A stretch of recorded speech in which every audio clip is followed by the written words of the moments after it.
Everyone, तो मैं आज आपको बताने वाली हूँ लूसेंट के विविध के इम्पोर्टेंट टॉपिक्स जो हर एग्ज़ाम में आते ही आते हैं, आपको वो याद करने ही पड़े। गाइस, विविध का पोर्शन वो पोर्शन है जो आपको याद करना ही पड़ता है और हर एग्ज़ाम में उसके ज़्यादा से ज़्यादा MCQ देखने को मिलते हैं। ये विविध ये लूसेंट में 288 से 120 तक स्टार्ट होती है। मैं सबसे पीछे जाती हूँ 288 से।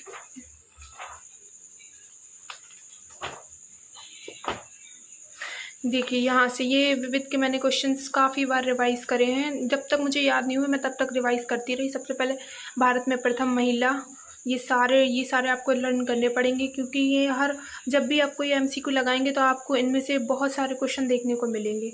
सबसे पहले आप भारत में विविध, भारत में पहला प्रथम महिला, फिर भारत में प्रथम पुलिस। मैंने कंप्लीट इसलिए लिखा हुआ है क्योंकि मैंने काफ़ी बार इसका रिवाइज़ किया है और मुझे याद हो चुके थे। जब तक मुझे याद नहीं हुए मैं पढ़ती रही और उसके बाद देखिए मैंने इसलिए इसके बाद मैंने कंप्लीट लिखा। भारत में प्रथम पुरुष, भारत में प्रथम, इसके तो काफ़ी सारे क्वेश्चन देखने मिलते हैं।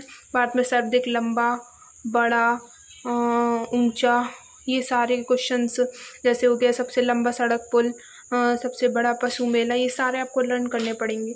और फिर आ जाते हैं विश्व में एवरेस्ट शिखर पर, ये सारे क्वेश्चंस, ये सारे आपको लर्न करने पड़ेंगे। विश्व में सर्वाधिक बड़ा, ये वो टॉपिक्स होते हैं जो आप अगर याद कर लेंगे तो उसके आपको नंबर आराम से मिल जाएंगे। देखिए ये अगला टॉपिक प्रमुख देशों के राष्ट्रीय चिन्ह, ये सारा मेरा कंप्लीट हो चुका था। जब तक मुझे याद नहीं हो तब तक मैं रिवाइज़ करती रही। बार बार भूलना एक नॉर्मल चीज़ होती है, भूलेंगे आप हर बार, लेकिन आप अगर पर डे रिवाइज़ करेंगे तो धीरे धीरे करके आपकी हैबिट पड़ जाएगी और इसके बाद आप भूलेंगे भी नहीं। ये सारे टॉपिक्स, ये विभिन्न देशों की संसद, ये सारे मैंने लर्न करे हुए हैं। तो आप लोग अब सबसे पीछे आ जाते हैं। महत्वपूर्ण राष्ट्रीय और अंतर्राष्ट्रीय दिवस, इन दिवस से रिलेटेड तो आपको 1 या 2 क्वेश्चन तो हर एग्ज़ाम में देखने को मिलता ही है। कोई भी एग्ज़ाम हो और ये दिवस से रिलेटेड क्वेश्चन तो आना ही आना होता है। विश्व के प्रमुख संगठन, उनके मुख्यालय, ये सारे क्वेश्चन आते हैं।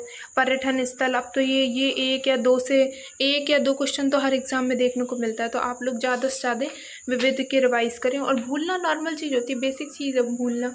अगर आप पर डे रिवाइज़ करेंगे तो आप फिर धीरे धीरे आपको हैबिट पड़ जाती है, फिर आप नहीं भूलेंगे। तो रिवीज़न पर डे करना है, ठीक है।